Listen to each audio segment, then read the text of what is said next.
नमस्कार दर्शक बंधु आपण माने ओढ़णी सीरियल रे देखिबाकू पाइबे जे ज्योति जीवन को कॉल करिवे जीवन कहबे कि हेलो कौन कहउछ कुह ज्योति कहबे कि पाग मेघ मुक्त अछि आकाश रे मेघ हबार संभावना नाही एहा परे जीवन कहबे कि कौन कौन कौन कहला ज्योति कहबे कि एबे बुझी पाला के जदी उल्टा जवाब दे सेते बेले केमिति लागे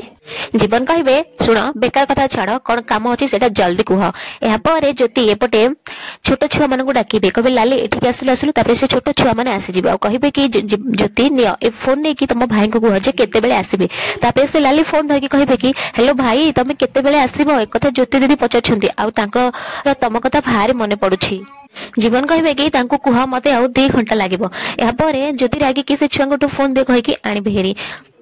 एपरे ज्योति कहबे कि से छुआ माने मजा करथिले नहले मोर आपण कथा जमा भी मने पड़ेनी जीवन कहबे कि मते भी तमे को सुंदर लागनी म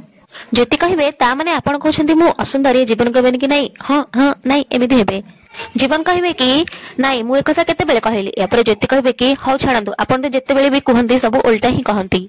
देखंतु आपण जोठी अछन ना शीघ्र आसी कि घरे पहुंची जानतु जीवन कहबे कि काई मो कथा का तमरा मने पडुछि कि मो बिना रही पारुनो तमे ज्योति कहबे कि मोर आपण कथा काहे कि मने पडिबो मां शांतनी कहिले सेथि पई मो अंगूठी को कष्ट देके आपण का नंबर टिपिली जदि आसीबार अछि असंतु नहले जोठी छन सेठी थांतु मोर कोन जाउछि एमिति कहि कि ज्योति फोन रखिबा को जाउथिबे आ फोन रखिबा टाइम रे कहबे खडुस कोटिकार एपटे जीवन कानरे देकी ज्योति कथा सुनथिबे आ खडुस सुनी कि जीवन अटकी जिबा एपटे ज्योति फोन काटि देबा कहबे कि प्रेम कथा बता आंकोठु ही सिखिबो।